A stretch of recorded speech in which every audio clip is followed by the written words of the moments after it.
Hello friend, welcome back to Toyota Maintenance YouTube channel.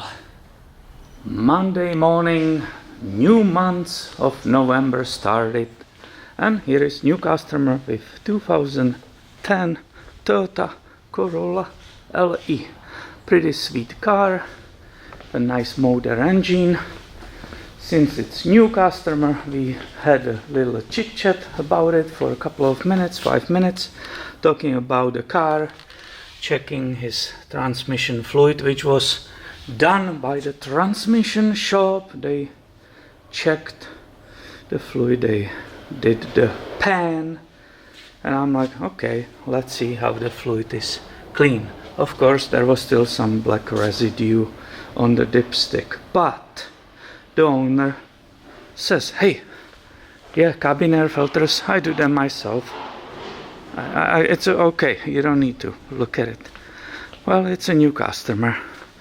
I never see this car before. Something keeps telling me, go and check it, go and check it, go and check it. So, let's see how the cabin air filter is clean and how it's installed. Here we go. Look at it. How it is supposed to be catching all the dust. It does, but it's pinched, or I don't know how you will call it.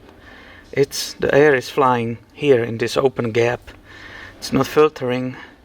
It's installed incorrectly. It's dirty anyway. It's a bunch of crap in it. Almost, you will say, these little pieces. Is it mice poop? I don't know. Hopefully not. So yeah. See that? Never believe anything what people tell you. Unfortunately, don't depend on it.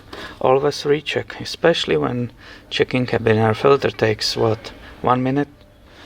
And this Toyota has only 85,000 miles, so I still rather check these things for him. And maybe I will have a good, solid customer in the future. So it was just a little big video, something interesting. What do you see in the automotive shop on daily basis? Thanks for watching and have a great day, my friend.